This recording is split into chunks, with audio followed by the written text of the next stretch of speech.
প্ৰথমতে আজি অসমৰ মাননীয় মহাধিবক্তা ছাৰ আহিছিল তেখেত দেৱশিকা ছাৰ তো তেখেতে আহি আমাৰ ফালৰ পৰা যিখিনি প্ৰজিকিউশ্যনৰ ফালৰ পৰা অপেনিং ষ্টেটমেণ্ট তো সেইখিনি তেখেতে আৰম্ভ কৰিলে য'ত প্ৰজিকিউশ্যন চেংচনৰ ওপৰত কথা এটা উঠিছিলে 208ৰ ওপৰত যে প্ৰজিকিউশ্যন চেংচনটো চেণ্ট্ৰেল গভৰ্ণমেণ্টে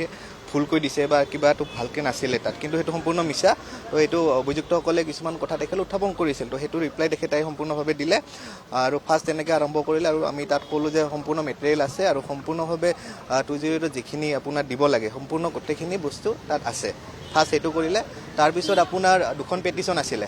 এখন আছিলে আপোনাৰ মিছকে 01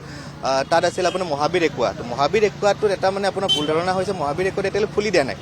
সেইটো আপোনাৰ হৈছে কি তাত দিছিল মানে চিল কৰিব নোৱাৰে কিন্তু এটাচ কৰিব পাৰে সেইটো এতিয়া এটাচমেণ্ট যোনটো আছে সেইটো ইয়াত মানে পেটিশ্যন আমি ফাইল কৰিছিলোঁ যে সেইটো এটাচ কৰিব লাগে কাৰণ তাত যিখিনি পইচা ইনভেষ্ট কৰা আছিলে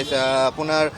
মোটামুটি 1 কৰোৰৰ ওপৰত সিদ্ধাৰ্থ শৰ্মাৰ তো সেই পইচাখিনি তাৰ হিচাপটো নাছিলে তো তেখেত যাৰ লগত ইনভেষ্টমেণ্টটো কৰিছিলে চেতন ধীৰাচাৰ্য বুলি তো সেই তেখেতৰ লগত যিখিনি পইচা আছে তাত সেই তেখেতসকল হিচাপটো দিব পৰা নাই তো গতিকে এই পইচাখিনি আমি ভাবিছোঁ জুবিন গাৰ্গৰ পৰা আত্মসাৎ কৰি এইখিনি পইচা তাত ইনভেষ্ট কৰিছে তো এই গতিকে যিখন পেটিশ্যন আছিলে 01/226 মিছকেছ তাত এইখিনি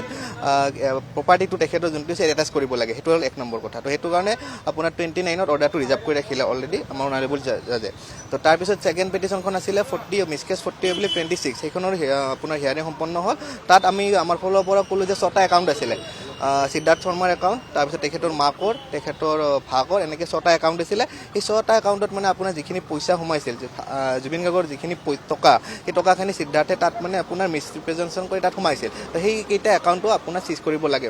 চিজ নহয় এটাচ কৰিব লাগে তো এটাচ কৰি আপোনাৰ সেই পইচাখিনি যাতে ৰাখি দিব পাৰে যাতে পিছত সেইটো যিখিনি যদি পাৰোঁ সেইখিনি ওলাই মানে যাতে ভিক্টিমৰ ফেমিলি সেইটো দিব পৰা যায় তো সেইখিনি মূলতঃ আপোনাৰ এই দুটা আজি হিয়াৰিং হ'ল আৰু সেই দুটাৰ আপোনাৰ অৰ্ডাৰটো 29/4/2026ত দিব